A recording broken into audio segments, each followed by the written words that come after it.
everybody. It is that time. This is an ultimate version of the Heelcast.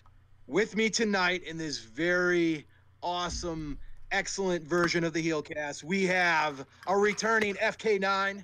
FK9, how you doing? Meh. I'm okay. Living situation is a little in flux right now, so I'm kind of sort of living in one place and kind of sort of not living in another place. It's frustrating. I'll hopefully have a different answer in a week or two. Also with us tonight is Impact Dude. How you doing, Impact Dude? I mean, my dog's dying of cancer. She's I mean, you got to do something to beat FK9, right? You got to pull something out. Kid that goes to my daughter's school got killed trying to chase the bus down. Yeah, it's been a bummer. FK9 and I were just wallowing in our sorrows over here, Hurls. You're the only one that's got good stuff going on with that new baby. Yeah, right? I mean, geez, I'm about to play some emo music, cut my wrist. I don't know. This is getting kind of depressing. Well, you did have a daughter, so welcome to my world, dude. Welcome to my world. But hey, if it makes you feel any better, today they stuck needles in me with acupuncture, and that was great next to the, what the urologist shoved up my asshole last week. Yeah, this is right. Gonna be the feel-good podcast of the year. It is. And with the dog's chemo treatments, that was still the highlight of my week, going to the urologist and having my prostate checked. Folks, don't forget to have your prostate checked. Public service announcement from the Heelcast, and it hurts like a bitch. Like I hope our views are up for this podcast, because I can see a lot of people turning it off after the third sentence. Jeez. Well, people are thinking Impact Dude finally got what he's had coming to him. I think people are in with this. That could be as well. It has been a long time. Oh boy. So anyways, yes, this is a very special Impact podcast, Heelcast, I should say. We are going to be doing our preview show for Bound for Glory. We're going to be giving our picks, our thoughts. But before we can do that, let's give some special shout outs. FK9, why don't you tell us what's been going on with your channel? Yeah. Well, during my hiatus from reviewing wrestling on a weekly basis, I started up a new YouTube channel, basically where I talk about non-wrestling related things. I'm reviewing TV and movies and trailers and all types of geeky pop culture related stuff like that, which is fun. Although with my situation right now, I can't really work on it much at all, because a lot of my stuff is in boxes at another location while I'm kind of sleeping on the couch in a house that's kind of been cleaned out of stuff because I can't move in yet. So hopefully once that gets resolved, I'll be able to kind of focus on that the way I like to. But it's fun. I've done a couple of movie reviews. I've talked about some TV shows, and I've got an episode guide where I'm roasting the hell out of Supergirl. It's a fun time. Awesome. I can't wait to listen to some of that. Obviously some big news in the comic book world today with James Gunn going to be directing Suicide Squad 2. I'm sure you'll be talking about that. But he might be, looks like he'll be writing it possibly. I don't know about directing it yet, but yeah, Disney really fucked up on that one. Yeah, he's a very talented director, so I think it would definitely be Warner Brothers' gain to sign him for sure. Anyways, want to give a shout out to ImpactAsylum.net. That is the safe haven for all Impact fans. Check. This show can be heard over there. Articles, editorials, anything you want. Impact forums. Go over there, discuss it amongst each other. I want to give a special shout out to the Wrestling Perspective with PD Williams. He was gracious enough to come onto the Heelcast, so we're definitely indebted to him. Want to promote that. Want to give a special shout out to the S&M podcast. Larkin, you've heard him here on the Heelcast, and he's always doing videos there, pop culture type stuff as well. He just did review on Marilyn Manson with Killer Cross. So I'm assuming they kind of talk about all the different Marilyn Manson albums and music videos and all the crazy things he's done throughout his career. Also want to give a shout out to Robert Does Wrestling. You can check out his channel. He's always doing updates. He's always making videos, making top 10s. Likes to do top 10 greatest matches of different Impact stars. And he still owes me those couple of EY matches.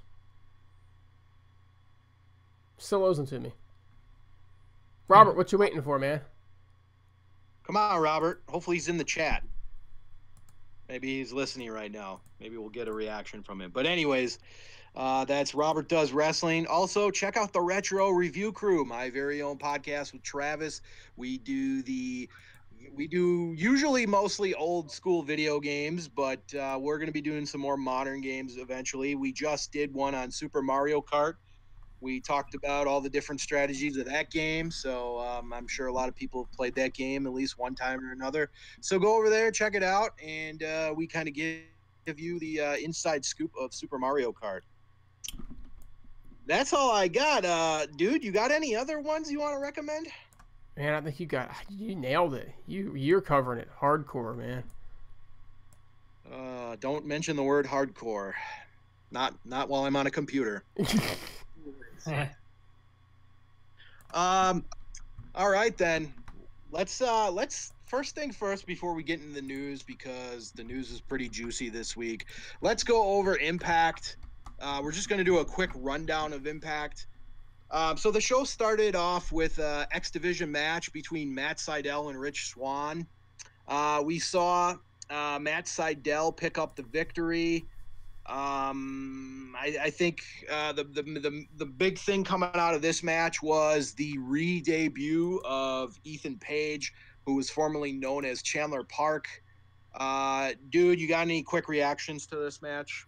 I mean, I think it's about time that they gave Ethan Page a shot as Ethan Page. Agreed. I think Chandler Park, they didn't even really allow him to wrestle. So we didn't really get to see anything good from Chandler Park besides a few funny segments in the back. And yeah, that's mainly it. We had a funny promo with OVE thinking that the Lucha Brothers have magical powers, and we talked about this last week. So this was actually kind of a funny promo from them. It's called Charisma, guys. You should really try it sometime.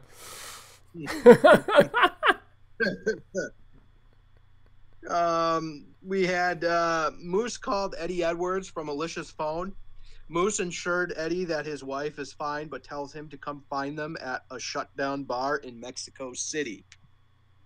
I guess Moose has got connections in Mexico City to know where the shutdown bars are.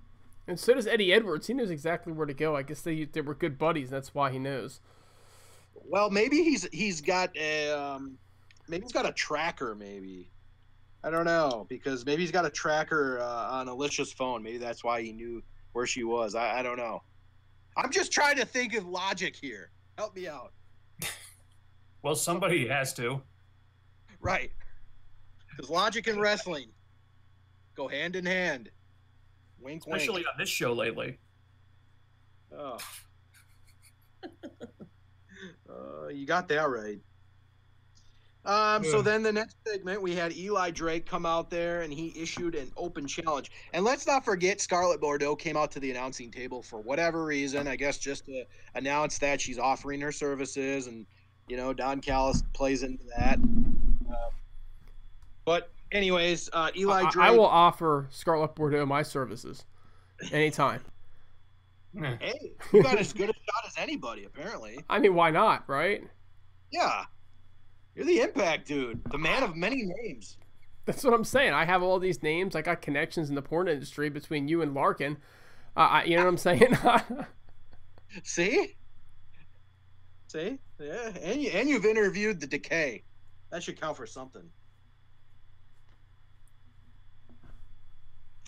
But anyways, the man that came out to the challenge was La Parka. So La Parka, Which La Parka are we talking about? This is the real La Parka this time, right? He was the real because he was old. This was actually not the actual first La Parka. Okay, this was La Parka Jr. He looked old, man. He looked old. To give you guys a history lesson, this was La Parka Jr.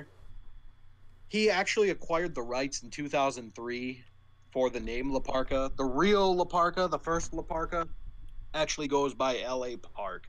But it's I don't want to say it's a fake Diesel type situation because all three are, or at least all two, both of the La Parkas, they're fine with it. And so he's still a legend nonetheless. He's big in Mexico. So it was cool to see the costume at least, even though it's not the same WCW wrestler. But anyways, La Parka actually wins the match because Eli Drake gets so frustrated that he walks out. So La Parka made Eli Drake frustrated. I don't even want to. Eli Drake needs a serious reboot soon. Should not be getting frustrated over La Parka. No offense to La Parka. Or L.A. Park or anybody else named Parka, or just the Parka in general. Right. If I'm Eli Drake, I'm seriously questioning why I re-signed. I think we'll get to that one later. In the last couple of months. I suspect they got big things planned for him. You have good reason to, but yeah, I agree. This has just got to be Impact's way of saying, oh, wait, we didn't know you were going to resign maybe, and we didn't have much written for you. So after Bound for Glory, we're going to have big plans. I'm hoping. I think they have big plans for post Bound for Glory and had no idea how to lead up to Bound for Glory. Because they put all, I'm hoping that's where they spent all their time and effort over the past few months, because the writing has not been on par, guys. We've got to say that is just for real. Well, having no idea what they were doing for Bound for Glory would explain the last few months of television. And just, not to speak ill of anybody, I'm just keeping it real here. It's the only explanation, right. FK9. It's the only explanation. Yeah, that's what I would think, but that's only me hoping. So, who knows? Anyways, we had a really strange promo from Ethan Page, I thought, on the back. He basically said that he's going to stick his foot up Rich Swann's third brown eye. That was kind of weird. Yeah, I get the whole third eye thing, but that was just a little weird to me. I'm sorry. Anyways, so the next match, we saw Katarina come out with Murder Clown. This was actually pretty funny. Joe Henry made a music video of Murder Clown and Katarina going on a date. I was laughing pretty hard at this one. What did you think? I thought it was funny. It's comedic relief, and you need some comedic relief. I don't think it's a good use of Katarina, but I gotta tell you, one of the bright spots has been Joe Hendry's entrances and his music, and I think this is Joe Hendry legitimately making things better. I think they've given him the ability to do his thing, and I think he's turned into one of the bright spots in an otherwise dull show, guys. I mean, I gotta keep it real, like FK9 said. Yeah, no, I mean, I actually thought the video was hilarious. Joe Henry's been great. Even his Twitch show on the Impact channel where he plays video games and he talks is entertaining, okay? So this guy has money written all over him, and the guy, like, literally can do anything. He used to be a music producer. He was a Greco-Roman wrestler. Just, like, he's got such a great background. It's just amazing what he does. And the fact that he writes all these songs and makes music videos every week, pretty special, I would say. So hell of a talent, hell of a find for Impact to get him. And I do agree with you with Katarina kind of just being lost in the shuffle, especially since she's a two-time former Knockouts champion.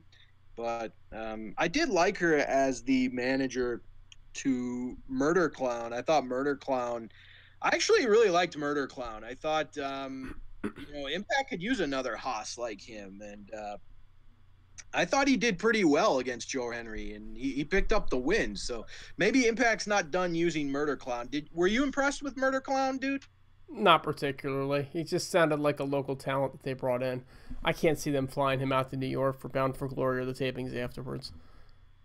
Probably not. I just thought the one thing that they said his stable that he was in, they won like 300 matches in a row or something. So eat that, Goldberg. So anyways, Eddie Edwards arrived to the bar where Moose is holding his wife. Moose reminds Eddie of all the sacrifices he's made for him and how Eddie never paid it back. Then Alicia throws water in Moose's face and runs. Eddie charges at Moose, but Killer Cross attacks him from behind. Alicia tosses Eddie his kendo stick, and he uses it to even the odds. As Eddie and Alicia escape, Eddie calls Johnny Impact at the arena and tells him that Austin Aries is alone. However, when Impact gets to his locker room, he's nowhere to be found. So the funny thing about this segment was the camera work. I don't know if you noticed it. It seemed like a cheesy B movie, but it was hilarious. It's like Moose's facial reactions, Killer Cross's facial reactions, Eddie. It was just a cheesy B movie, but I think that's why I love this segment so much. What did you think? I mean, first of all, Chef said that you'd have to be crazy to have thought that Moose was any good, and I thought Moose did a pretty decent job, actually. I really do. I don't think that it was that bad. I don't think that he's the next Tom Cruise. Okay, I don't think he's the next Kevin Costner, but I thought that he did a fine job in there. The part that struck me, Hurls, is a little bit different than maybe what struck you. Is why was Alicia sitting there with Moose, right? And she's not even remotely under duress, dude. Not even remotely under duress. Did you notice that?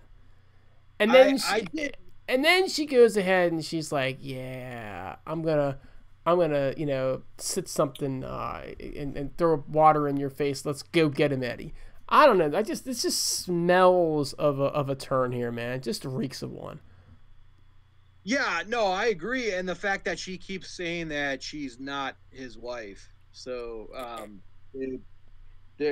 she keeps reiterating that she's, we're not on good terms, whatever. So I agree with you there. I think there's it's definitely a potential swerve there. And to be honest, though, she needs something because they have not found a way to get her over. And the Night of the Dummies review for the Heelcast is coming out soon. And I said this last week, her match with Rebel was so bad, but she needs something that's going to make her stand out. And right now there's really nothing besides her being Eddie's wife. Oh, I agree completely. As I understand it, she works mainly as a heel on the indies, doesn't she? I don't actually know, but that would actually make sense. I think she would be a better heel by far. Yeah, because I heard she works mainly as a heel. So when they brought her in as a babyface, I was like, why? And okay, I get it. She's Eddie's wife, but isn't she kind of playing against the grain? You're putting her in a spot she's not comfortable with. If she's better off as a heel, let her be a heel. Agreed. I agree 100%. Even though the Knockouts division needs faces like Man in the Desert needs water. Even though they've got a great face with Diamante that they refuse to use. Yeah, that's a whole nother issue at hand. I'm not really sure what's going on there, but she's cleared to wrestle. She's been cleared for a while. She's working indie matches. It's cost cutting. It's cost cutting. It's cost cutting. They don't have anything for in the Knockouts division. They don't want to take away from LAX and put LAX in there, and they don't want to bring her in just to be a valet. I mean, that's what it amounts to. They don't think that she's going to draw enough. They feel like Scarlett will, so they'll let Scarlett come in. But if she's not going to wrestle, I don't think they want to pay for her. I mean, honestly, I think that's what it is. And if that's what it is, you can totally understand it. Now, to your point, FK9, is why don't they try to find something for her? I mean, the main event that they've got going on is kind of random, right? You could have had, you could have inserted her there or somewhere else and put her in front of a Mexican crowd, and she probably would have gone over big time. You know what I'm saying? But yeah. I think that's the reason behind it. I'm not sure it's a good one, but I'm thinking that's the reason. I just think, why can't you put her on a one night only or a Twitch show? At least that way you could still keep her fresh in the Impact fans' minds. I just don't understand why they couldn't find something for her. Now I realize you really can't use her in the OGs versus LAX feud unless you wanted to bring Salinas back. And my God, we all know what happened the last time we saw her in an Impact ring. She kept saying, my vag, my vag. I think that's embarrassing enough, but my goodness, they could do something with her. But anyways, the next segment, we had Johnny Impact call out Austin Aries. He comes out, but appears to be injured after Impact's attack last week, that being Austin Aries. Aries admitted that since Moose and Killer Kross are occupied with Eddie Edwards and Alicia, he is indeed alone. Impact asks Aries if he's willing to compete without Moose and Killer Kross by his side at Bound for Glory. Aries accepts Impact's challenge and says it's going to be man-to-man on October 14th. Aries criticizes Impact for not being focused as a professional wrestler, instead focusing on being a movie and television star. Impact and Aries argue back and forth before Aries attacks Impact. Aries' injury turns out to be fake as he takes off his sling. Impact then turns it around and connects with Starship Pain off the top rope. Impact stands tall with the world title held high as Aries retreats up the ramp. What did you think of that altercation? You know, it doesn't have a whole lot of build up to it. And it just, I mean, it's just, I don't think any of the Austin Aries stuff has worked, to be honest with you. I'm just going to call a spade a spade. I don't think that any of his feuds have worked. I think that they have brought back Johnny. I think it's the right thing, and we'll get into this later, to have Johnny in this main event, simply because I think it's going to put eyes on the product, and I think that they need to put eyes on the product. But I don't think that his face work has been terribly good.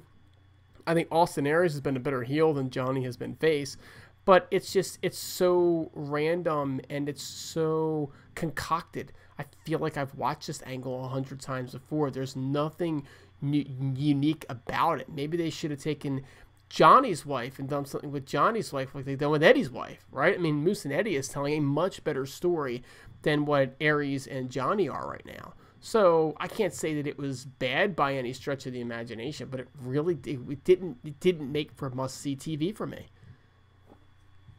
You know, when it's your biggest pay-per-view of the year, or so-called, I don't know, you could debate Slammiversary being that now, but it just seems like they should have longer build-ups to these matches. I mean, we're used to, like me and you, dude, we're WCW marks all the way. We're used to that Sting Hogan year-long build, you know, and we're not used to like having just a thrown together feud, you know, for your biggest show of the year. I'm not saying the match is not going to be good. I think the match is going to be stellar, but I just think that there's got to be more story. There's got to be more drama behind it. FK9, what's your thoughts? My thoughts are they have not given me a single reason to root for Johnny Impact in this situation. You've got Austin Aries saying, you're not focused on this match. You're too busy being a reality star, movie star, whatever. And let's be honest, that's a good point.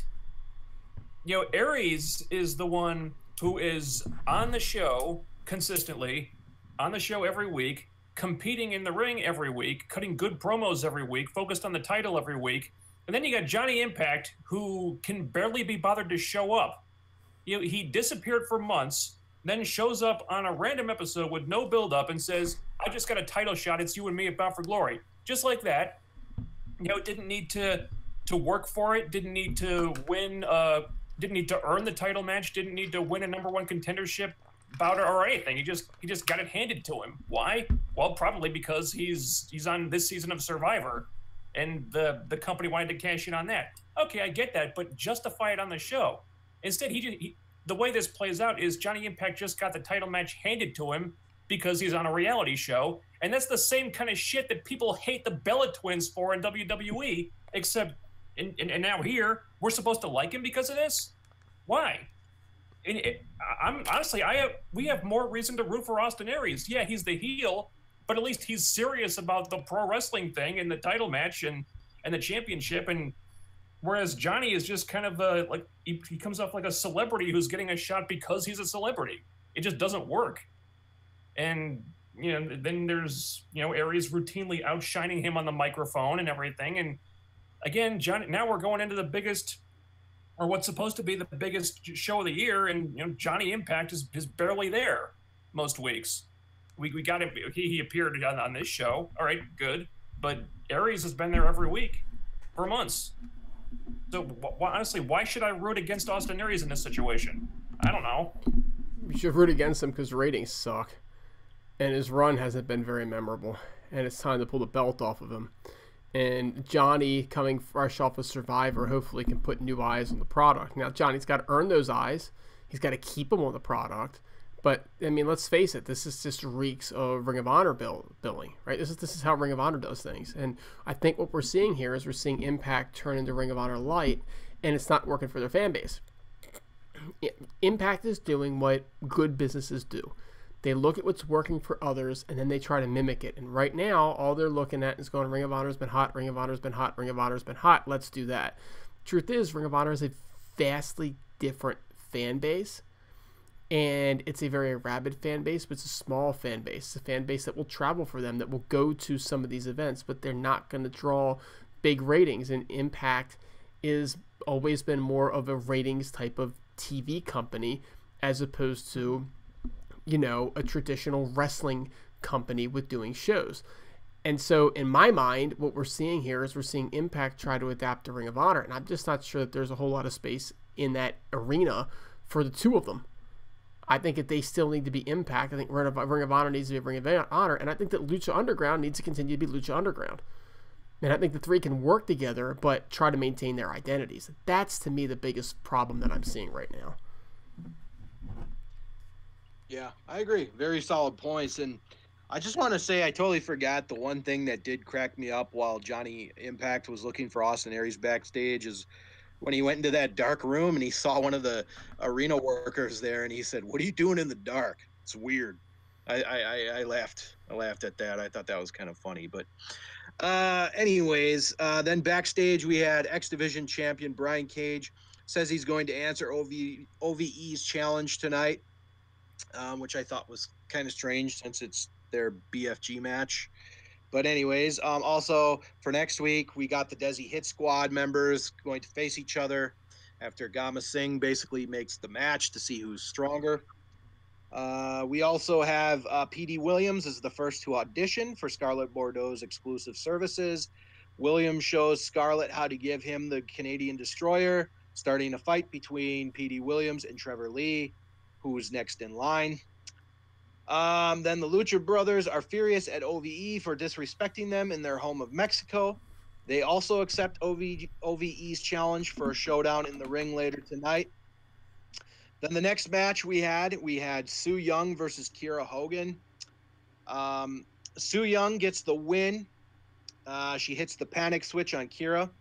After the match, the undead bridesmaids bring out a coffin, presumably to bury Ali or Kiera. A brawl breaks out with Sue and the bridesmaids getting the upper hand.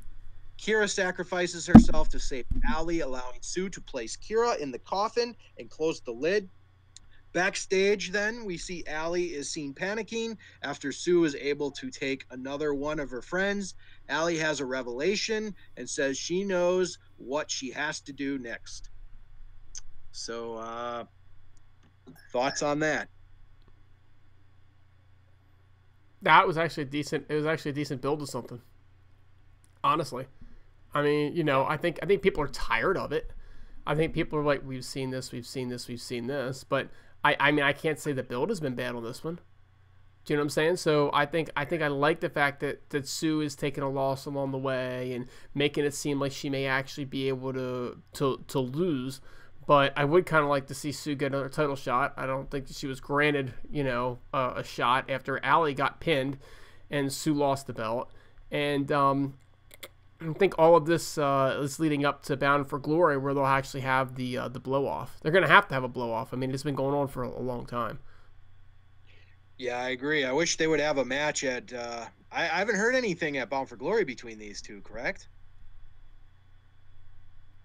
Maybe not. I don't know why I want to say I thought that they were that they were supposedly wrestling, but it might just be we've seen it so many times that we And trust me, there's still a another Impact 2 to go, so they could easily announce it this Thursday. So, I guess that remains to be seen. So then then we had the main event time. We had a 6-man tag. It was OVE versus Pentagon Jr. and Phoenix and Brian Cage. And the match barely got going before it ended in a DQ. And that's basically that's how Impact goes off the air. Just want to quick mention that not only do we have the Desi Hit Squad members going up against each other, we also have a 6-man tag as Austin Aries, Moose, and Killer Cross will take on Johnny Impact, Eddie Edwards, and Falaba. I thought overall the way Impact ended, it reminded me of Nitro, how they would always end in DQs, going off with brawls. Like Nitro always ended their shows with that. It kind of reminded me of that. I thought Impact this week was at least better than last week. That's not saying a lot, but I thought it was an improvement. At least there was more going on in the show, I should say. Dude, what was your final opinion of Impact? Honestly, I believe it or not, I liked this. I like this because it left it with a brawl. Something memorable, right? Usually what happens is if somebody goes over clean and that's the end of the show, and you're like, oh, okay, I have my closure for this. And you want closure, but you want your closure in the blow-off matches, right? You want your closure at the pay-per-views. That's why you're paying. You're paying to get the closure. That's what people pay for. They pay for closure. So this was like a tease. It's like, if you really want to see the match, it's going to happen at Bound for Glory. And honestly, Hurls will look at that and I go, that's what you want. You want people to come and buy the damn match. So tease it. Put them all in the ring and say, we're going to blow this thing off for once and for, oh, no, wait a minute. Wait for it. See you at Bound for Glory. So I had no problem with this whatsoever. And I'll tell you, this is as compelling or more compelling, honestly. Far more compelling, really, than what we're getting out of Austin Aries and Johnny Impact. They might have the world title match. This is just a more compelling storyline. Yeah, it's smart business to go off with a brawl like that. I agree. FK9, any final thoughts on Impact this week? Well, I'm glad they ended on some kind of cliffhanger, to giving us some hooks for next week, which is something they've kind of been struggling with lately. But overall, I mean, these shows recently have really not been scratching me where I itch. I mean, there's good things you can say about them, but overall, it's they're not accomplishing what they need to accomplish, which is kind of sad considering they're going into their biggest show of the year and creative is just not getting the job done. I mean, if that's a problem for you, FK9, I can get Larkin on speed dial and he'll find somebody to scratch you wherever you itch. He's got people.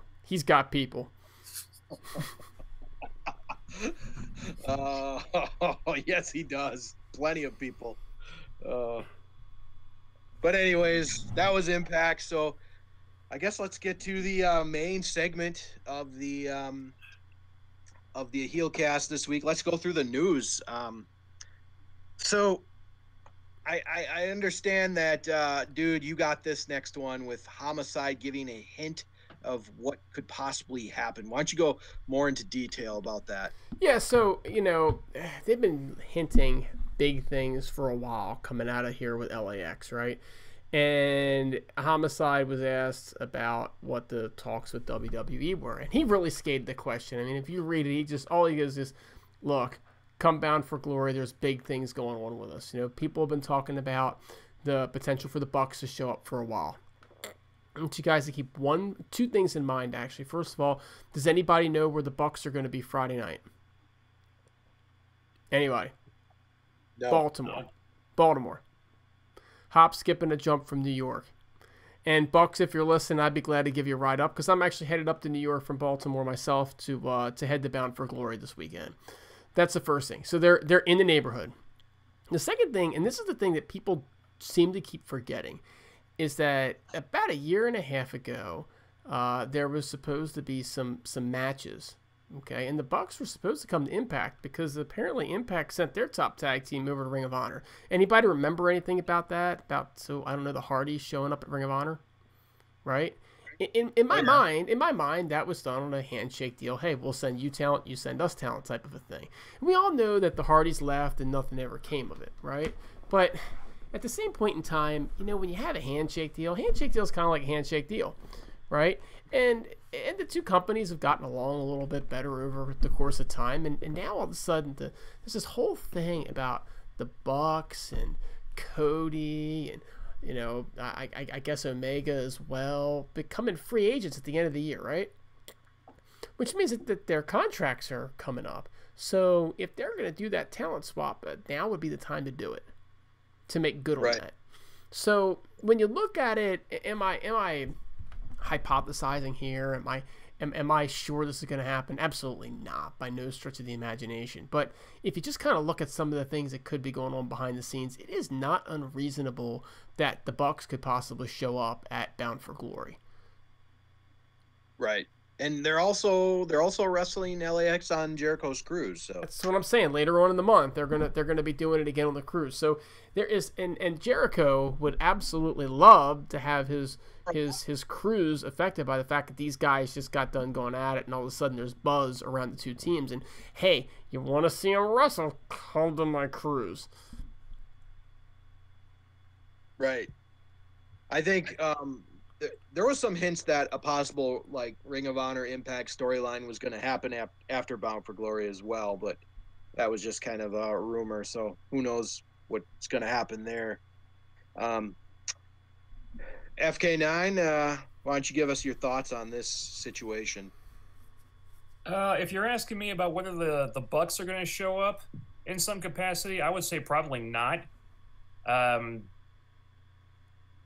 not going to say it's impossible, since, you know, they have been name dropped a couple of times now, and they've been mentioning the Jericho Cruise. So I would, if, and that's a big if, that we're going to show up, it would probably just be, you know, a one-time, maybe short-term thing to help plug the Jericho Cruise match.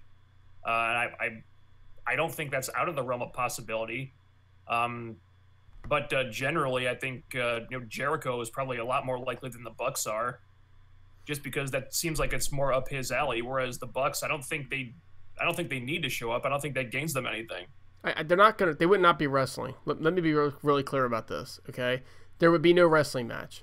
Common sense dictates when you have a match where they're going to take the padding off of the ring, they're going to expose the turnbuckles, and you're going to have your blow-off match, chances are you're not going to go, oh, hey, let's wrestle a second match, okay?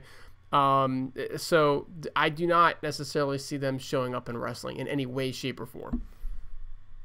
Well, yeah. I mean, them making like a non-wrestling appearance, like to promote the Jericho Cruise, like I could see that happening. I still don't think it's very likely, but I could see it. Maybe like they show up in the crowd at Bound for Glory, and maybe have like a brief altercation with LAX or something. Yeah, that would be the extent of it. Yeah. Which would still get them a big pop for the show itself and get a lot of buzz around the product. So if that happens, the most newsworthy thing coming out of that show, probably. Yeah, I'm totally down for it, and I've even heard Kenny Omega possibly making an appearance at Bound for Glory, but who knows? You know. I mean, why not?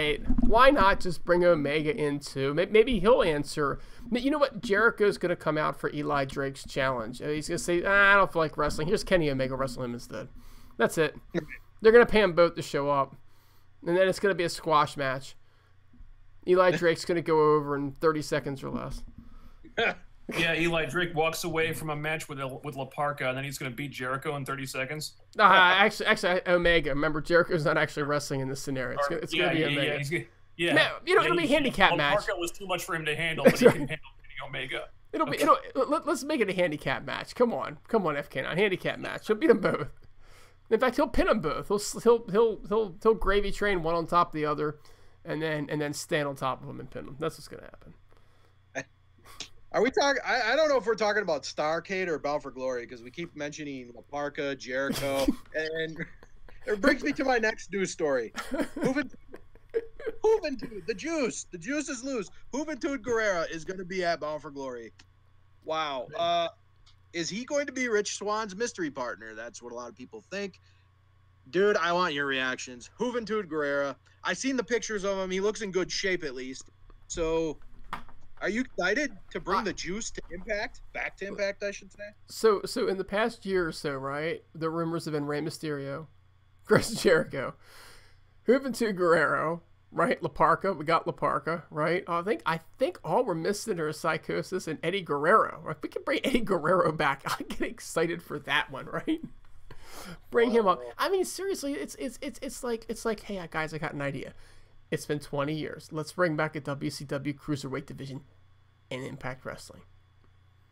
And I loved Hoovy. I mean, if you asked me who my top guys were, Cruiserweights in WCW, I'm not going to lie. Rey Mysterio, Eddie Guerrero, okay? And then I'm not going to lie. It was not Lionheart Chris Jericho. It was Chris Jericho after he decided he was going to start whining and challenging Goldberg. Then she just skyrocketed up there. But the Lionheart Chris Jericho was like, Jesus Christ, why is this guy on my TV screen? He was boring as shit. Okay? But those are my three favorite guys. And then Hoovy. So I'm ecstatic that I'm going to get to see Hoovy live. I'm like ecstatic for it because I don't know whether I ever got to see him live in WCW or not. I mean, he was never that high of a draw in the crowd, so I'm happy for it. I'll probably mark out when I see him because it's like, dude, it reminds you of 20 years ago when wrestling was great. But man, if he can't go in the ring, it's going to be sad. It's going to be sad. I hope he can still go, man. I hope he's better than La Parka or whoever that guy was, the fake La Parka. Right. I think he looks in good shape. I think he's probably mid-40s. He's probably going to wrestle more of a power style now, but still, if he can at least go somewhat in the ring, I think why not? Why not bring the guy in, Why not bring in Dean Malenko? Oh, God, no. Please, God, help me. No. Now we're going into the guys I like the least, which would be him and Benoit. I couldn't stand either one of those guys. Oh, you're an anti-Four Horsemen guy. Okay. No. I think that they destroyed the Four Horsemen. That was the worst incarnation of the Four Horsemen. I had no problem with Flair's awesome. Okay, Mongo was acceptable. But I mean, this isn't when we had Flair and Arn and Tully and Wyndham. Okay, this is like Flair and Mongo and two little vanilla midgets. Oh, wow. You're harsh on Benoit. I thought Benoit was great. But that was my first incarnation of the Four Horsemen because I don't want to say it. You're a little older than me. A lot older. It's all right. It's all good. So the first incarnation that I ever got to see where I really actually followed wrestling was that incarnation of the Four Horsemen. So I don't know. I liked them. I liked Benoit and Malenko. I always thought they were great workers. But nonetheless, Hurls, call me when you get your first prostate exam, all right? All right. Oh, man, I'm actually in my mid-30s. It's not that far off. It sucks being an old fucker. Thoughts on Juventud Guerrero coming in and possibly what role he'll play? If you're asking for my opinion on Juventud Guerrero, I don't even really think I have one. I mean, where the hell has this guy been for the last decade? I don't know. The last time I heard or saw anything of this guy, he was doing the Mexicools gimmick in WWE. And, that imploded. I think he got himself fired or something. And then he just dropped off the radar. And now there's coming in for Bound for Glory. How old is he? Mid-40s, late 40s? Who knows? I mean, I don't know. Is there any buzz about Juventud at all? I don't know. To be honest, I'd much rather have somebody like a Jack Evans. I mean, didn't Jack Evans show up on this past Thursday? He did. He did. And some kind of like segment with Scarlett Bordeaux or something. I just want to answer one of your questions. Juventud Guerrero is 43 only. Oh, well. Damn, he's younger than I am. Still not exactly a spring chicken, but thanks, FK9. I love you too. Sorry. Fucker. Well, I'm speaking in like professional athlete terms. Thanks, man. Keep digging the hole. Shove away. Sorry. But you know what? I'd still much rather have Jack Evans. Can we just get Jack Evans on Bound for Glory instead? Oh, I'd love to have Jack Evans years ago. So come. I mean, honestly, who cares? I mean, if they were going to use him on a show for like one of the impacts in Mexico, that I'd understand. But we're going to New York here. I mean, are people really going to care about an old like a former WCW cruiserweight? What are they hoping to get out of an appearance by Juventud? It just seems like such a random addition. I really have no idea except, I mean, to revive the WCW Cruiserweight. I don't know. You're bringing Jericho. You're bringing La Parka. You're bringing Juventud. I mean, who else are you going to try to bring in? Chavo? You going to bring in Chavo back? I was going to say Chavo. Chavo. No. We don't need Chavo back. We don't need that. Yeah, look, Chavo with that stupid horse's stick, okay, and his Eddie Guerrero is my favorite wrestler. Cheat to Win shirt. He can come back. Yes. Oh. What was the name of that horse? Anybody online tell us the name of that horse was again? It had a name. Pepe. Yes, it was Pepe the horse. It was stupid, but Eddie Guerrero made everything work so well. Well, yeah, Chavo. We wouldn't be getting Eddie though. We'd be getting Los Stereotypicos Chavo. Hey, if Eddie Guerrero shows up, folks, ratings are going to go up to the roof. All right, if Eddie Guerrero shows up on Impact. Just bring back. That's what we're banking on, the ghost of Eddie Guerrero to save this show. Oh boy. I was actually thinking it'd be more like Pepe. What about Pepe? Yeah, I swear to God, my freaking urologist had that thing the other day. God damn, that hurt. Fucking A. Oh, you want to tell us more, dude, about you and Pepe? Terrible. No, I don't want to tell you it was Pepe. Oh man, I was violated, man. I was violated. It was terrible. Oh, all right. How can I follow up anything on that? The juice, Pepe, anal exams. Oh man. Hey, look, it kept me from thinking about my poor dog for a couple of days. Actually, that shit hurt, man. It's bad. I'm not laughing at your dog. Trust me. You're laughing at me. That's all good. I'm laughing at me too. Moving on. Moving on. Chris Jericho, another WCW Cruiserweight. This is the most WCW Cruiserweight we've ever had. One back to back. I'm going to dust off my N64, start playing some WCW NWO Revenge pretty soon here. Okay? All right. Chris Jericho, he's been rumored for a long time to come in.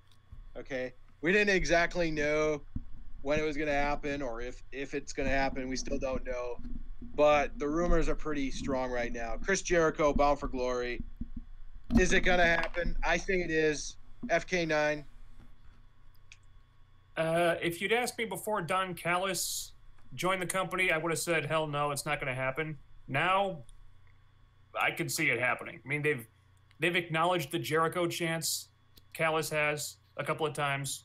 Again, name dropped just like the Bucks a couple of times. You know, they're sending him talent to use in the Jericho Cruise. Clearly, there's been some communication or some type of relationship there.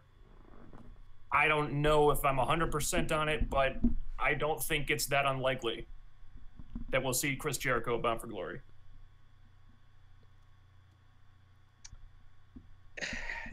Yeah, I just think with Ross Foreman talking to Chris Jericho about who Impact should bring in to run the company, and then Anthem and Ross Foreman actually listening to Jericho and hiring who he suggests, I think that's huge right there. I think it's definitely going to happen. I also saw Kevin Sullivan, who does the graphics for Impact Wrestling.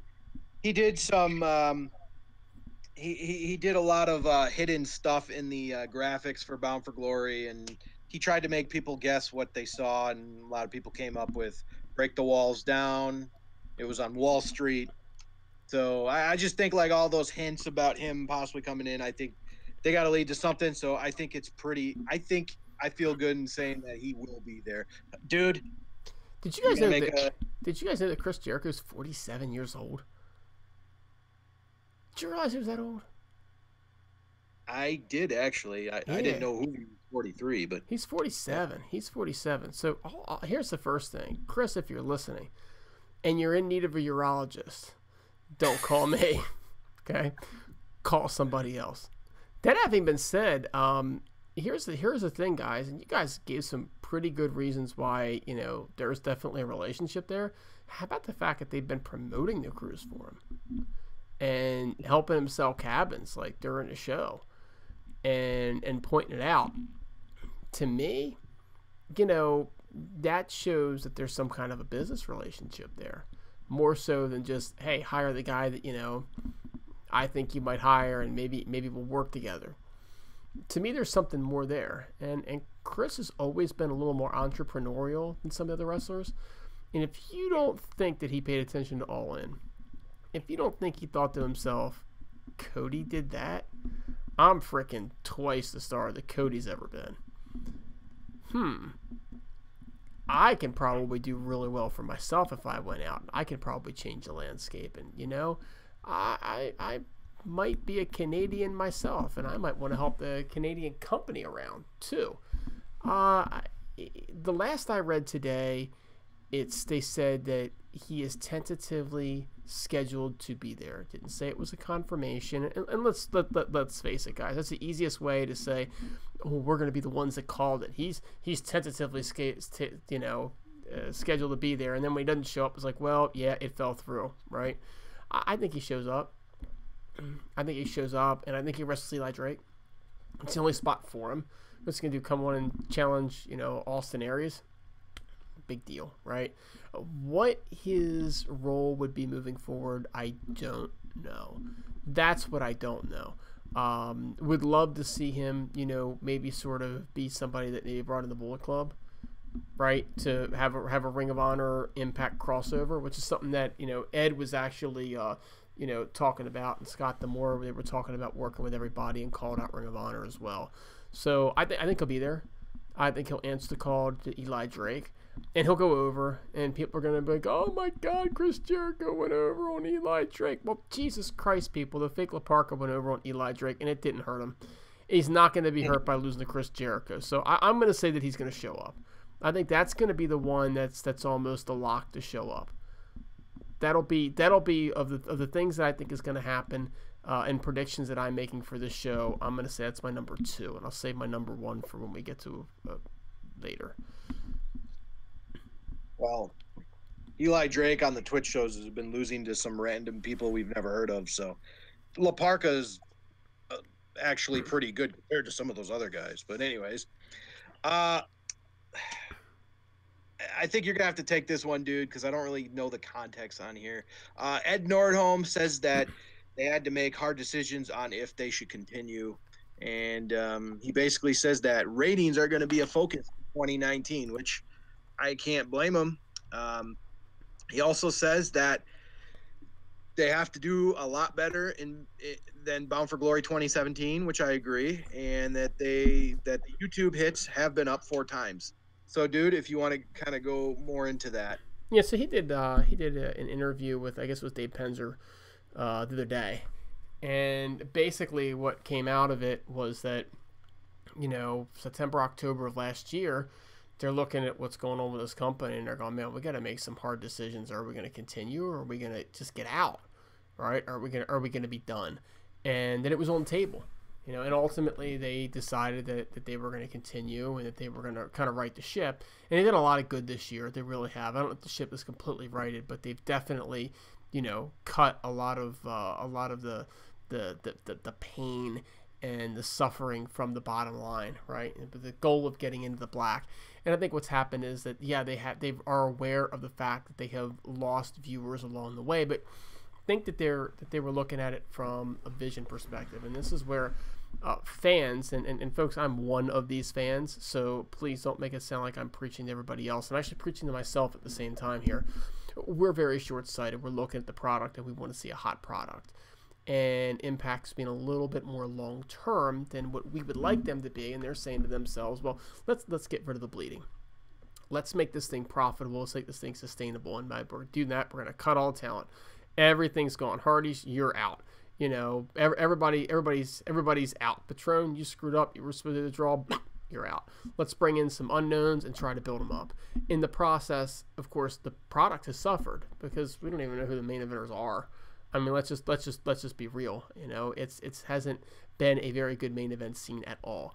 And that process is going to take some time. And I think that they're aware of the fact that it's going to take time. And they feel like, if they can get hot again, if they have some of these talents show up and do a program, they can get hot again. All of a sudden, they can build stars and they can be back on their way, but at a lower budget. And then the ratings will come back, and then they can work on television deals and whatnot. And if you look at Dixie Carter was always all about ratings, and not about money and building a sustainable business.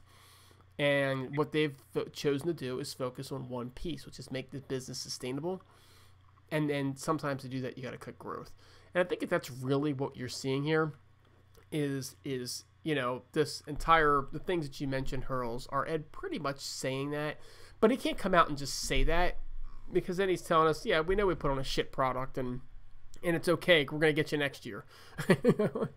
What CEO does that? Right.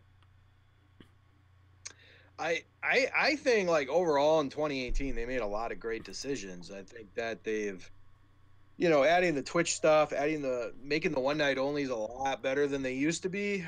They used to be brutal, because I watched them all. They're at least entertaining, and they bring in local talents, and some of those local talents hit it out of the park, I must say. So I think 2018, yeah, they got to make a little more compelling TV for the casual viewing audience. But I think, like, as far as getting the fans' trust back, the hardcore fans, I think they got that. And that's your main base anyway. So now the question is, can they get the casuals to come back? So I really hope they can. So good stuff from Ed. FK9, you want to further comment on any of that? Well, I'm glad he's, addressing the ratings situation, saying that, ratings are going to be a priority in the future. That's a good sign, but does that mean that they haven't been a priority recently? That might explain a couple of things. Look, I'm glad they're going to be addressing the rating situation, but in order to do that, they have to address the creative situation. And I don't think I think we're all going to be in agreement here on this one that creative since Slammiversary has not been great. I mean, they've kind of been dropping the ball. I mean, they had a lot of buzz coming out of Slammiversary, and then that first Impact after Slammiversary just kind of shit the bed. And since then, the shows have been very hit and miss. I don't know. Maybe they made some changes to the writers' room or what. I don't know what happened, but creatively, it just hasn't been what it needs to be, and the ratings have reflected that. So if you want to address the ratings, great, but address the writers' situation first, because something's not clicking there. I'll be honest with you, FK9. First of all, I am going to disagree with you. I think it's been awful. I don't think it hasn't been great. I think you were being generous, which is strange for you. You are not a very generous person. Okay, you are very rarely generous here. I'm going to completely everything that you just said times about 10 on this one. But what I do want to get at is the fact that there was a difference between pre-Slammiversary and post-Slammiversary. Okay. And the difference was, leading up to Slammiversary, they did those humongous taping blocks, right? They were just coming off of those, and everything that they have done since, they've been filming about a month at a time. And I think that the taping blocks actually gave them an opportunity to tape contiguous things, and because they can't just keep switching from segment to segment to segment to segment and feud to feud to feud to feud during those blocks.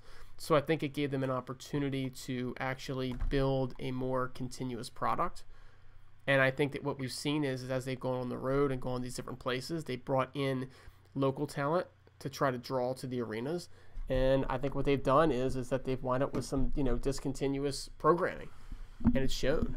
So to me, I think a lot of it is a function of how they've operated as a business, and creative not being able to make the transition to that new style. And it's a problem. It's a massive problem. I'm not excusing the problem here, FK9. I'm simply saying that I think the problem has been more logistic necessarily than anything else. Well, can we all agree that the match quality has gotten 10 times better than it was when, let's say, Dixie was running it? Oh, for sure. They got better athletes, and also the athletes are out there to prove themselves. And let's face it, with these shorter taping blocks now, they don't have to worry about saving themselves for the 5th day of tapings either. So, yeah, for sure, for damn sure. And by all accounts, there was a report that the morale was pretty high in the Mexico taping. So they said the talent was really coming together. So that's obviously a positive. When your talent's happy, you know, it makes the show. It reflects on the show, I should say. So yeah, we do need more creative angles. We need more storylines. I agree, because that's the way you're going to get casual viewers, because hardcore viewers are generally going to watch no matter what. So I'm looking forward to see what they got in store for that. But I just don't want them to take away from the wrestling either. I like a good mix. So hopefully they can somehow achieve that. And I'm actually looking at the chat window right now. I think Michael Peacock's making a good point here. Better matches don't necessarily draw. It's unfortunate, but they don't. You got to have those storylines that go with it, and I think that's where they really need to focus on moving forward. I agree, and to his point, you have the means to kind of make Impact more storyline based. You have the Twitch shows, you have the one night onlys, so you have more wrestling oriented shows you can feature more of if you just want that style of wrestling. You also have your pay-per-views. Hopefully we'll increase the pay-per-views in 2019. I would like to at least see it go up to possibly 4. I know this year we increased it up to 3 at least, so hopefully we'll get it to 4 or maybe even 5, but it's a very, very solid point for sure. So let's go into our last segment. Let's go into Bound for Glory predictions here. And let's start with the first match. It's a tag team match. It's Matt Sydal and Ethan Page versus Rich Swann and Rich Swann's partner of his choice, which we don't know who it is. FK9, give me your thoughts on who's going to win the match. But first, give me your thoughts on who you think Rich Swann's partner is going to be.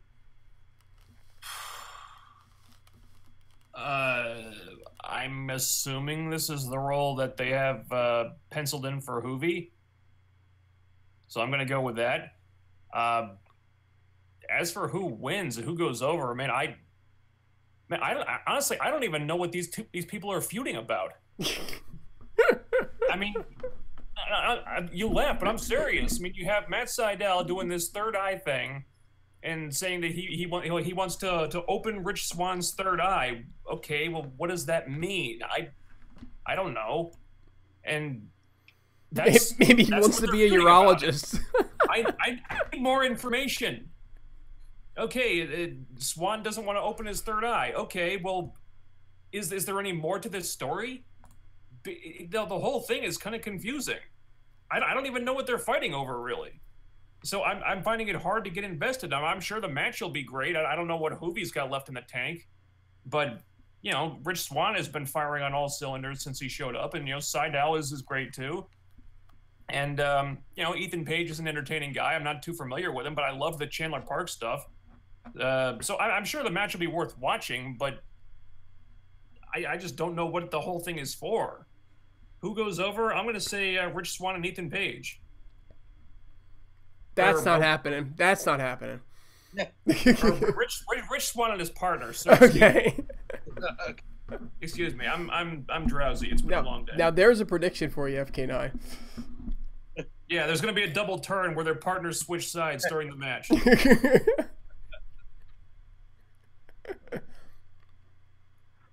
Dude, why don't you give your prediction? Honestly, I think it's probably pretty much the same that FK9 just said. I don't see this as an upper card feud, so I don't worry too much about it. They started off, you know, Matt Sydal wanted to open Rich Swann's third eye, and man, all these urologist moments tonight.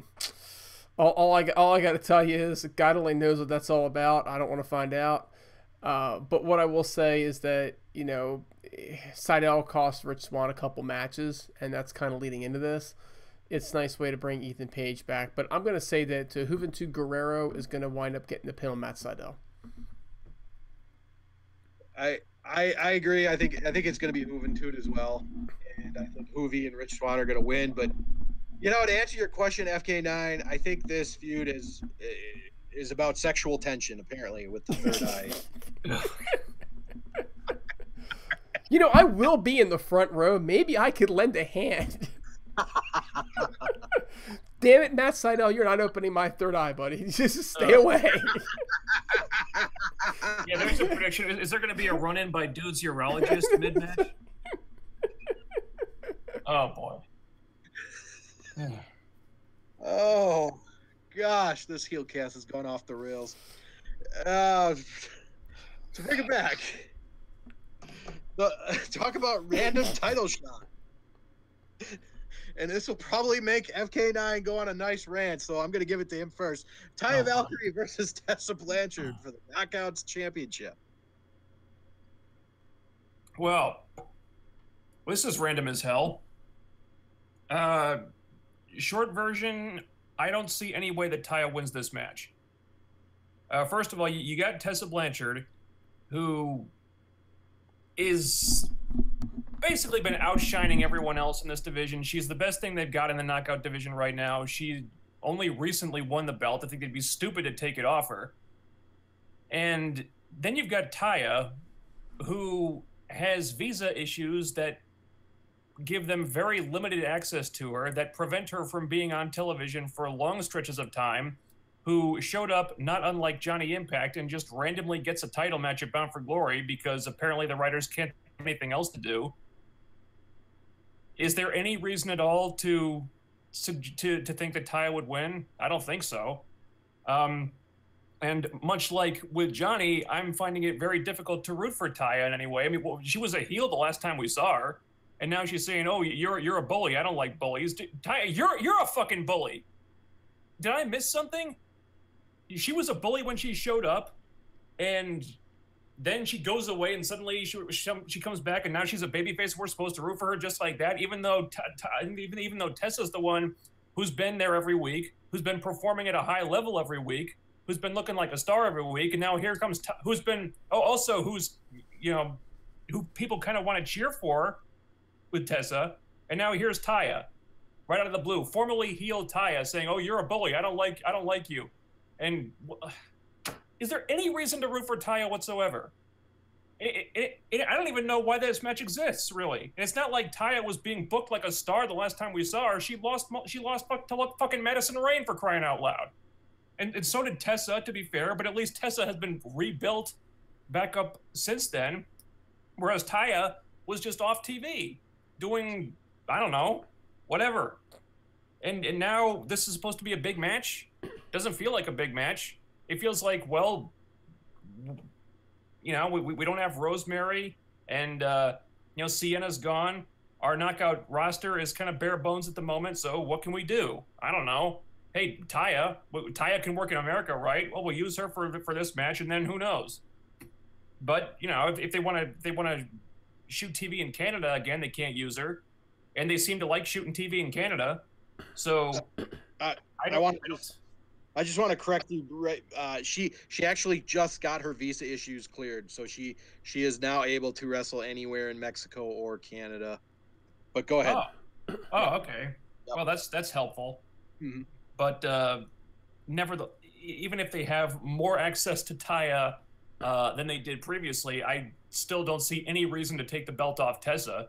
I mean, they have to do with Tessa what they didn't do with Su Yung, which is give her a meaningful title reign to capitalize on what they got. You know, let's face it, they dropped the ball with Su Yung. It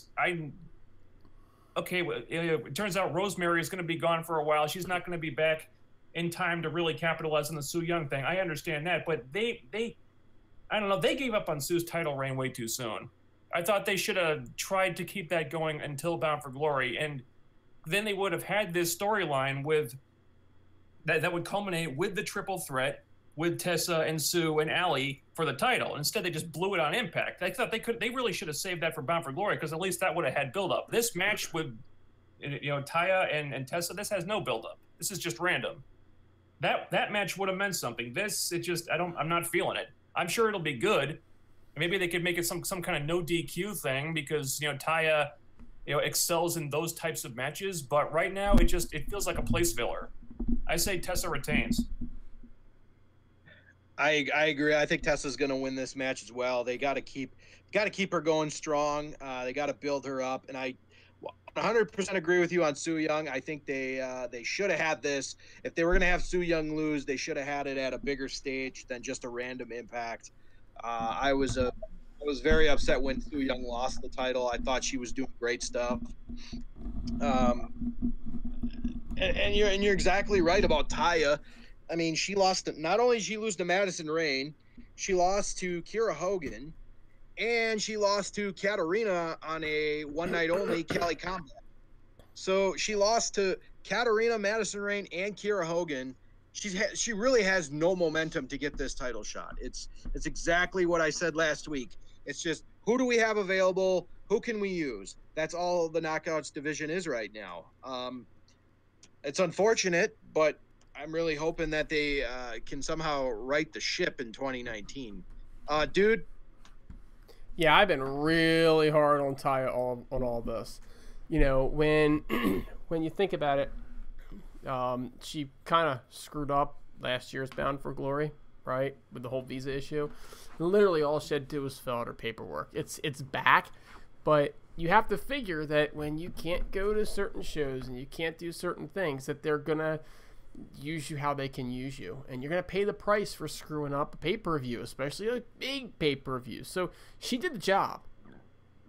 Okay? She did the job. She was asked to do the job, and she did the job. And I think she should get credit for paying her time and doing her time there.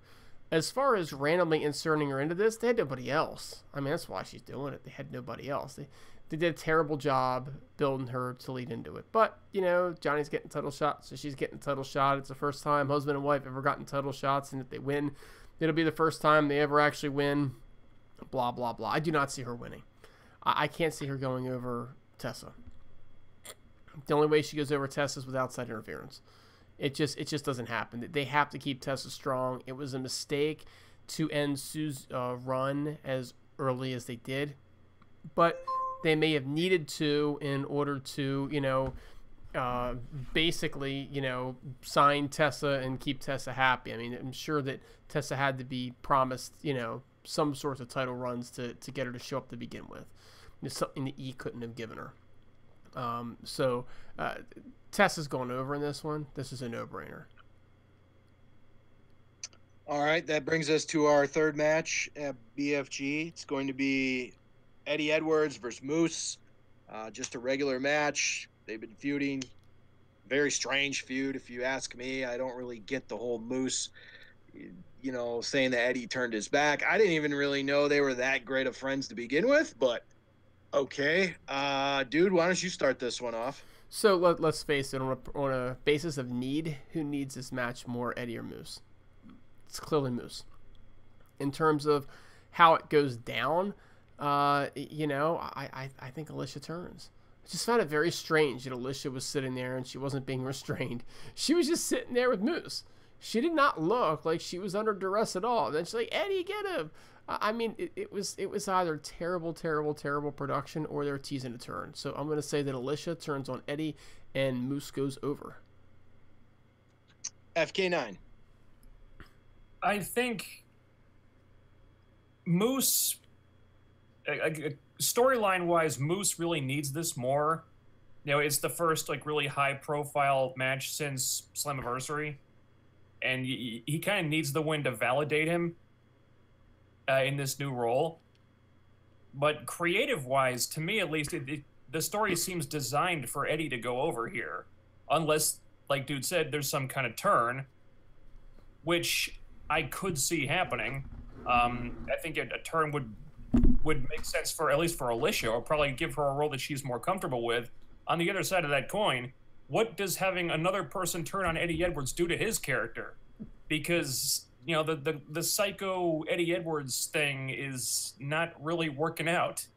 It's a really awkward fit on him, and having his wife turn on him, you know, after, you know, all this other crap happened to him, that's just going to make him crazier and crazier, and you're just pushing him further and further out of his wheelhouse. And I don't know if that's going to work for Eddie. So a turn might do his wife some good, but it would probably just push Eddie even further in the wrong direction and get him further away from where he's comfortable. So I'm not sure how you get out of this without doing some damage to one character or another.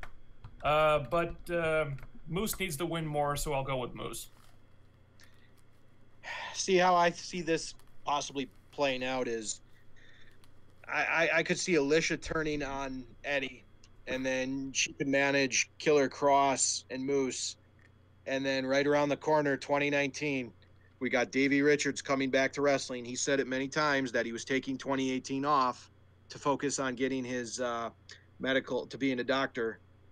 I could see Davey Richards coming back 2019. You got the Wolves versus Moose and Killer Cross feud just starting. So I'm going to say that I'll say Moose gets the win here. And I'm going to go with my Davey Richards comes back early 2019 and the Wolves reform.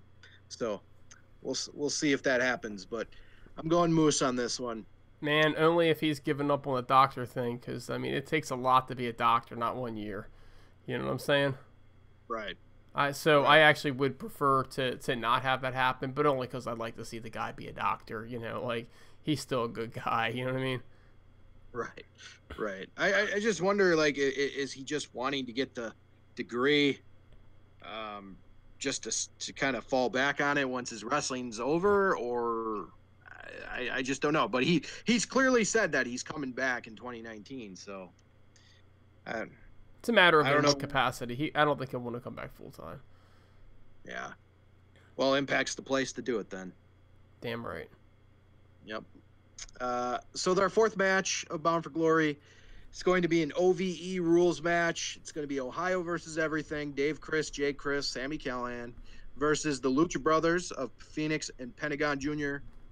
teaming up with Brian Cage. OVE rules match. I'm just kind of looking at this like a Ravens rules match. It's a bunch of F-bombs then. Oh, that Raven. My bad. Yeah, not the Heelcast Zone Raven effect, who's been MIA lately, but he will return soon. But I'll start this one off.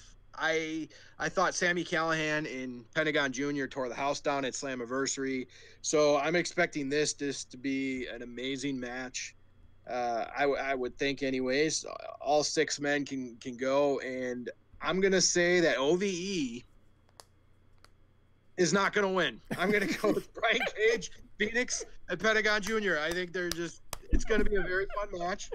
But Sami Callihan, he's the lovable loser, right? Like, it doesn't matter anytime he loses. He still looks good. So why not? Why have him win here? So he's going against three monsters pretty much. So I'm going Brian Cage, Phoenix, and Pentagon Jr. with a great match. Fans are going to be going crazy for this one, but that's who I got winning. Dude. Yeah, what you just said. I mean, I thought I had something to add there, but then at the end you threw in that they're like three monsters. It's like, yeah, they're unbeatable. And they're facing guys who tend to lose, and they're more entertaining to watch lose anyway. So exactly what you said, word for word. FK9. I'd like to see OVE get this one because I think they're due for a big win. And you want to reward, Sami Callihan in particular for being such a damn good performer and being one of the bright spots on this show for months. Will it happen? Probably not. I don't see the team with Brian Cage losing because for crying out loud, look at him. He could probably beat all three of them by himself. And it's good for my fantasy team too. So we got to have that. Yeah, but I don't know, man. It just, Sammy lost the hair versus mask match, and he's kind of gone off the deep end. I mean, you want to give him, you want to give the guy something. I mean, this is a main event level heel you've got. I mean, I hate to see him lose another big match. I'm probably wrong, but I'm gonna go with OVE winning by some kind of nefarious means. They won't be pinning Brian Cage because, Brian Cage. I'm going to say they'll pin one of the Lucha Brothers through some through some kind of shenanigans. So Phoenix is taking the loss, I'm right? probably wrong, but I'd really like to see OVE get this one. As much as I can see it, I think Sami Callihan is Impact Wrestling's version of Mick Foley in the sense that he can keep losing and still look strong. I mean, Mick Foley lost so many battles in the late 90s, mid to late 90s. So we'll see. OVE in normal wrestling, if you're just looking at it like a wins-loss, yes, OVE desperately needs this. But it's hard to bet against Pentagon Jr. and Brian Cage. Like maybe Phoenix takes the pin. I could see that, but well, yeah. I mean, I'm not putting money on OVE. That's for sure. Right. I'm just picking them because I want them to win more. You know who Sami Callihan is? He's Roddy Piper. Yeah. That's who he is. He's a modern day Roddy Piper, and that's a good thing, folks. That's a good thing. Yeah. Another good comparison for sure. Okay, so the fifth match, and correct me if I'm wrong, is the world title match. I don't know if Johnny Impact versus Austin Aries is actually headlining. I could be wrong there. But let's just go with that now. Austin Aries versus Johnny Impact. We already kind of talked about the feud earlier in the night. Let's just give our predictions. I think Aries somehow pulls it and wins. I don't know. I don't feel super confident, but what the heck? I'm going to go Austin Aries wins this. Dude. Man, I'm so tired of Austin Aries. There's no doubt that I'm tired of his run, and his run has been too long, and it needs to end. The question is, what do they have lined up afterwards? So if all hell's gonna break loose, right? And they're gonna do some kind of major story with some other promotion, be it Ring of Honor or somebody else, then I would see Austin Aries would win, right? Otherwise, I think Johnny Impact goes over, and I think if they got their world champion on Survivor, and I think they got rid of Austin Aries, and I think he needs to go for a while. And Johnny can drop the belt to somebody else, right? He doesn't have to be a long-term champion, but I think Johnny's going to get the win. I think he's been there a couple times and didn't quite get there. I think he's going to get the win, and I think he's going to do it because I think it's probably right for the business itself more than anything else. But it's definitely a tough call. I think overall Austin Aries is a better performer, a more complete performer. I think he's infinitely better on the mic. He's been there consistently every week. But Johnny Impact is on a reality show, so he's probably going to win. Yeah, exactly. Yeah. The question is, what the hell do they do afterward? Because Johnny Impact might look good on a poster, and he might get you some publicity because of the reality show thing, but him as your top guy, as your centerpiece, I don't know if that's a long-term solution, because the guy he just doesn't have that gravitas that you need in a central figure. Or if he does, I've never seen it. I don't know what he's doing in Lucha. People tell me he's better in Lucha Underground. I don't know. I watched Lucha Underground, but from what I've seen, he's got the look, but that X factor is something that something that a top guy needs. I've never seen him display that. But again, reality show means he is probably the new world champion. All right, and as far as announced matches go, this should be our main event. It's the Concrete Jungle Death Match. They actually explained it today, I believe, on YouTube and Facebook on what it's going to be. Basically, the ring mat is going to be taken off. The ropes are going to be taken down, and you're just going to have the exposed turnbuckle. It's going to be LAX, Santana, Ortiz, and Conan versus the OGs, Hernandez, Homicide, and King. I think there's going to be a lot of crazy shenanigans in this match. And I think the OGs are going to win this. Dude. Oh, man. I'm going to go with the OGs winning this as well, and I'm going to say that there's going to be a distraction, and what the hell, I'll throw out, even though it's probably about a 20% chance of happening, that the Bucks show up in the crowd and distract LAX. They're not necessarily going to be physically involved in the match, but that they're going to distract LAX, cost LAX the match. Are the straps on the line for this match? I don't believe so. No. Okay. No, and set up a match on the Jericho Cruise. I'm gonna say that. And I'll tell you why. Quite frankly, everybody thinks LAX is supposed to win this match. They only won every other match. Got to lose sometime.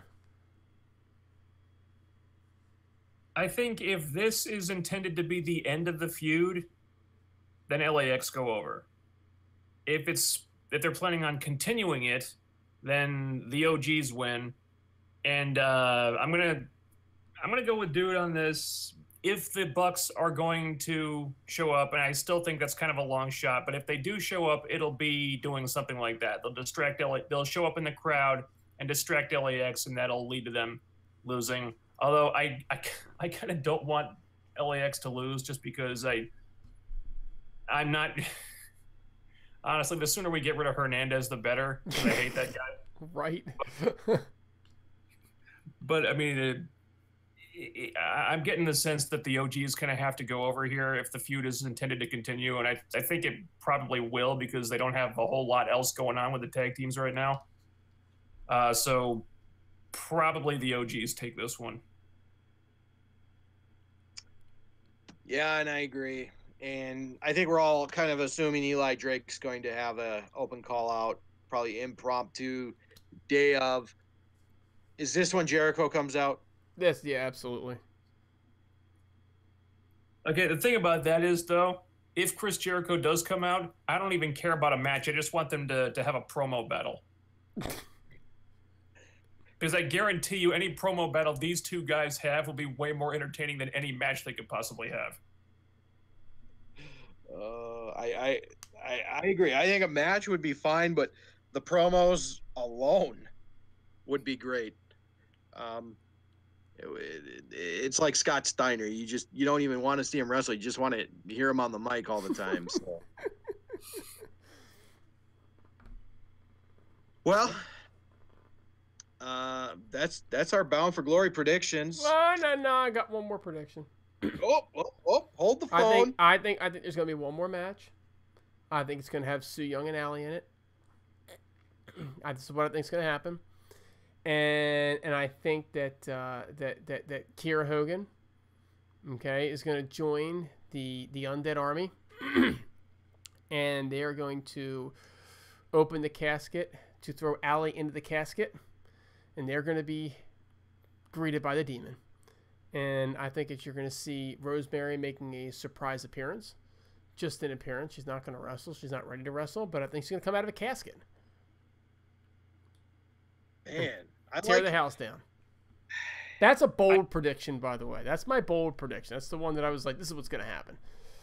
Damn it. In a match, it's not even announced yet. I don't know if I see that happening, just because if Rosemary shows up in person, you're going to want her to stick around. And she's hinting that she's coming back soon, dude. She's been all over Facebook and Twitter saying the time is near. Well, yeah, she's been hinting at that, but we know she can't wrestle yet. So if she comes back in person, people are going to want to see her wrestle, and we know she can't. So then, at that point, she's kind of limited with what you're limited with what you can do for her. I like your idea of bringing her back, but when that happens, I want it to be because she's ready to go in the ring, and we know that won't be for a while. Yeah, I'm thinking they could go, and maybe this is because I've been asking them to do this for so long, but I would love to see them do a crow type of gimmick with her, a Sting Crow, where she just shows up, looks down, I'm coming. Well, yeah, I mean, if they could find a way to make it work creatively, they could give Rosemary some type of presence on the show, even if she's not necessarily getting physically involved or maybe not appearing. Maybe just say that, oh, Rosemary is around here someplace, or maybe or she's lurking up in the rafters or something. Just so that she's around, that she's like observing, or at least has some kind of influence over what's going on. I mean, even if she's not appearing in person, because like I said, if she's appearing in person, then you wanted her to get physically involved, and if she can't do that, well, if they can figure out a way to have her play some type of role, even if she's just like lurking in the background somewhere, just show that she's not been forgotten and she still has influence over what's happening. That would be cool. She could cut backstage promos on the Megatron, right? And then the lights could go dark, and she could do shit like that too. Let's face it, though, FK9, creative hasn't been this creative in months. Yeah, that's what we have working against us here. This is way too creative for creative. Yeah, but let me ask you something. Sure. Have you seen the web series that Rosemary and Allie have been doing on Allie's YouTube page? I have seen some of it, yes. Hurls, have you seen this? I know about it, but I have not watched the multiverse, as they call it. Okay, well, the Masters of the Multiverse is what this show is. If anyone listening to this show right now, if you have not seen this, go to Allie's YouTube page, which is Allie's World. Just do a search for Allie's World. They've got 2 seasons of this, 2 seasons worth of videos. This is some really, really entertaining and creative stuff. And if this is what these two just come up with on their own, they ought to Impact Management ought to really consider putting them on the creative team, because this is what they've been doing with this little web series that they probably shoot themselves. Has honestly been more creative and more entertaining than what's going on on Impact most weeks. And it's out there, man. It's some really bizarre stuff, but I'm totally engrossed with it. It works. Yeah. And it's really engrossing. I mean, they honestly, they should just put these women on the creative team. I think it would improve at least the knockout stuff enormously if they could bring what they're doing with this show of theirs, and like do like stuff like, well, not stuff exactly like that, but bring that kind of creativity into the knockout roster. I think it would be an enormous improvement. And like I said, I mean, like you just said, I mean, the stuff we were just spitballing with a minute ago, it's more creativity than what they've shown on Impact recently. So I mean, who could it hurt? And who would know like how to book Rosemary better than Rosemary? I mean, if anyone would know how to give her some type of presence on the show without getting physically involved and have it work, it would be her. Absolutely. There's no doubt about that. She's got that character nailed. She knows exactly what she wants to do. Yeah.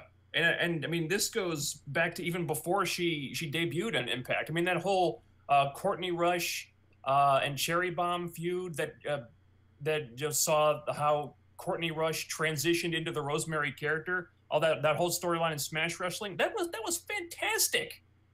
If you haven't seen that, you should go check it out. I think a lot of those videos are on the Smash Wrestling YouTube page. I mean, that was some incredible storytelling. That feud was tremendous, and like I said, that was probably just those two, writing a lot of that stuff themselves. So, for God's sake, I mean, put them on the writing team. Really, I mean, you couldn't. What have you got to lose at this point? I also want to mention, Smash Wrestling is also on the Global Wrestling Network as well. So, there you go. Is there, so plenty of places to see it. Was one hell of a feud that they had too. Hell of a feud. That's why I to this day I say Courtney Rush and Cherry Bomb is the best rivalry in women's wrestling. It's because of that feud.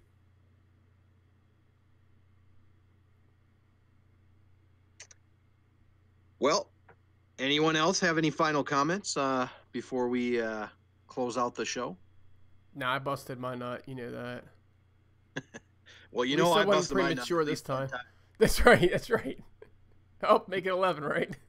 You're right. Hurls has 3 more kids on the way after this one, folks. He wants to open somebody's third eye. Yeah, I'm going to say last minute prediction. If we do end up with Ali versus Su Yung, I'm going to say Su Yung goes over in that match after a run-in from Dude's urologist. Yeah, they open up the coffin to put Ali in the coffin, and out pops Dude's urologist. Out pops Matt Sydal, ready to open drags Ali into the coffin with him. Show fades to black. Third brown eye. Don't you guys think that Matt Sydal would make a great one to work with the women, talking about open their third eye all the time? Oh. And their fourth. Oy. Well, that's it for me. I'm going to call it a night. I think everybody deserves to call it a night at this point. All right. Thanks, guys, for coming on. It's been a pleasure. To the rest of the Heelcast, Hurls, for FK9, for Impact Dude, peace out.